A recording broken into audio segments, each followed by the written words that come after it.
నమస్కారాలు. ముఖ్యంగా ఈ రోజున రాష్ట్ర మంత్రివర్యులు శ్రీ పొంగూరు నారాయణ గారి ఆధ్వర్యంలో అభివృద్ధి ప్రదాత అయినటువంటి శ్రీ చంద్రబాబు గారి నాయకత్వంలో ఈరోజు నెల్లూరు జిల్లాలో ఉన్నటువంటి వివిధ మండలాలు, వివిధ ప్రాంతాల్లో ఉన్నటువంటి అర్బన్ డెవలప్మెంట్కి సంబంధించినటువంటి ఏరియాల్లో అనాథాయిడ్గా వేసినటువంటి లేఅవుట్లన్నిటినీ రెగ్యులర్ చేయాలి. ఎవరైతే తెలిసి తెలియక కొనుక్కున్నారో వాళ్ళందరికీ కూడా ఇబ్బందులు లేకుండా భవిష్యత్తులో బ్యాంకు లోన్లు వచ్చే విధంగా, ప్లాన్లు పెట్టుకున్నప్పుడు ఎటువంటి ఇబ్బందులు లేకుండా సత్వరంగా పర్మిషన్లు వచ్చే విధంగా, ప్రతి ఫ్లాట్ ఓనర్ని ఒక ధైర్యవంతుడిగా నిలిపే విధంగా ఈ రోజున మన మినిస్టర్ గారి ఆధ్వర్యంలో ఈరోజు ఎల్ఆర్ఎస్ స్కీమ్ని రాష్ట్ర వ్యాప్తంగా ఈరోజు అమలు చేయడం జరుగుతుంది.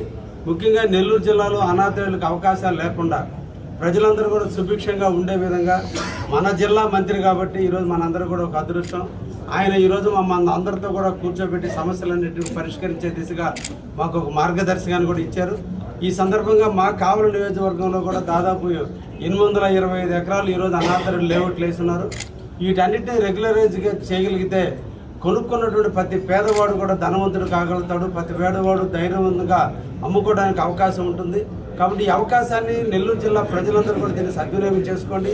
భవిష్యత్తులో వచ్చే ఇబ్బందుల కంటే ఈరోజు మార్కెట్ వాల్యూ, ఈరోజు ప్రజెంట్ ఏ రేట్ అయితే కార్డు వాల్యూ ఉందో ఆ కార్డు వాల్యూ ప్రకారం ఎన్ని గజాలు అయితే కొనున్నారో ఆ గజాలని మున్సిపాలిటీ కానీ లేదా గ్రామ పంచాయతీల్లో లేదా నుడాలో అప్లై చేసుకోగలిగితే ఆ మార్కెట్ వాల్యూ మీద 7% ట్యాక్స్ కడితే ఈరోజు మీ ఫ్లాట్ రెగ్యులైజ్ చేయడానికి అవకాశం ఉంది.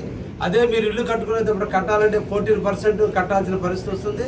ఈరోజు కట్టుకున్నందువల్ల ఈరోజు మీకు ఫర్దర్గా బ్యాంకు లోన్లు కానీ ఇతర రూపాయలు కూడా మీకు బెనిఫిట్లు కలిగే అవకాశం ఉంది. కాబట్టి ఈ అవకాశాన్ని జిల్లా ప్రజానీకం అందరూ కూడా సద్వినియోగం చేసుకొని నెల్లూరు జిల్లాలో అనాథాయిడ్ లేఅవుట్లకు తావు లేకుండా ప్రజలందరూ కూడా ధైర్యంగా ఫ్లాట్లు కొనేదానికి నాంది పలికినటువంటి నారాయణ గారిని ప్రత్యేకంగా అభినందిస్తూ వారి నాయకత్వంలో నెల్లూరు జిల్లాలో ఉన్నటువంటి లేఅవుట్లన్నీ రెగ్యులరైజ్తోనే ఆశాభావంతో ఈరోజు మేము ఉన్నామని కూడా తెలియజేస్తూ ఈ అవకాశం ఇచ్చినటువంటి అభివృద్ధి ప్రదాత చంద్రబాబు నాయుడు గారికి ధన్యవాదాలు తెలియజేస్తున్నాం.